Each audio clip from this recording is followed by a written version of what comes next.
10वीं कक्षा में एक मनोज नाम का लड़का था। वो हर साल क्लास में टॉप करता था। पढ़ाई में बहुत होशियार और बहुत मेहनती लड़का था।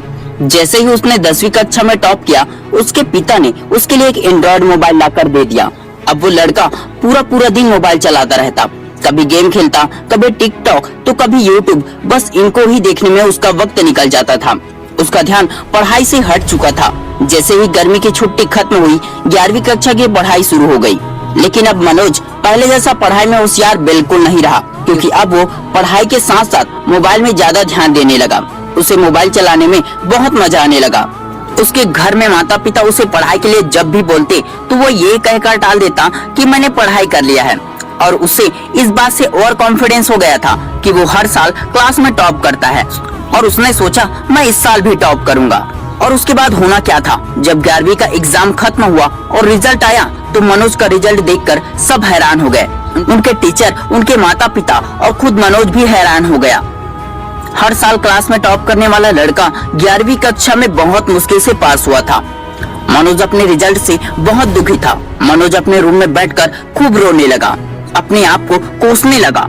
तभी मनोज के पिता आए और मनोज को समझाने लगे, बेटा जो हो गया सो हो गया, अब रोने से क्या फायदा।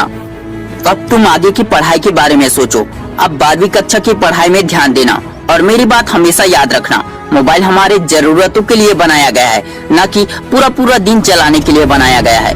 मैंने तुम्हें मोबाइल इसलिए दिया ताकि तुम अपने नॉलेज को बढ़ा सको और तेजी से आगे बढ़ती दुनिया से तुम पीछे न रहो। मोबाइल में इंटरनेट चलाकर कुछ सीखो। टिकटॉक, गेम या किसी भी फालतू चीजों से अपना वक्त बर्बाद मत करो। और ज्यादा मोबाइल चलाने का बुरा परिणाम तुमने देख ही लिया। अब से खुद से वादा करो कि तुम मोबाइल का इस्तेमाल सिर्फ जरूरतों के लिए करोगे और सही इंफॉर्मेशन निकालने के लिए करोगे और अपना पूरा फोकस, पूरा ध्यान पढ़ाई में लगाओगे। और इस तरह मनोज ने खुद से और अपने पिता से वादा किया कि वो मोबाइल का सही इस्तेमाल करेगा। फिर जैसे ही 12वीं कक्षा की पढ़ाई शुरू हुई, उसने पूरे लगन से अपने पढ़ाई में ध्यान दिया और अपने वादे के अनुसार मोबाइल का यूज सिर्फ जरूरी कामों के लिए करता था। अब उसका पूरा फोकस पढ़ाई में था और हर साल की तरह उसने इस साल भी टॉप करके दिखाया। 12वीं कक्षा में मनोज ने टॉप किया और उसके इस रिजल्ट से घर में माता पिता और उसके टीचर और हर कोई बहुत खुश हुए। सभी लोग मनोज को बधाई देने लगे, उसकी तारीफें करने लगे।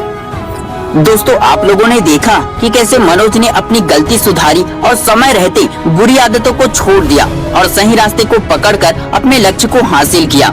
किसी भी काम को अच्छे से करने के लिए, उसमें सफल होने के लिए फोकस होना बहुत जरूरी है। और आपका फोकस कई भागों में बढ़ चुका है। उस अपने ध्यान को, अपने फोकस को एक जगह पर लगाए।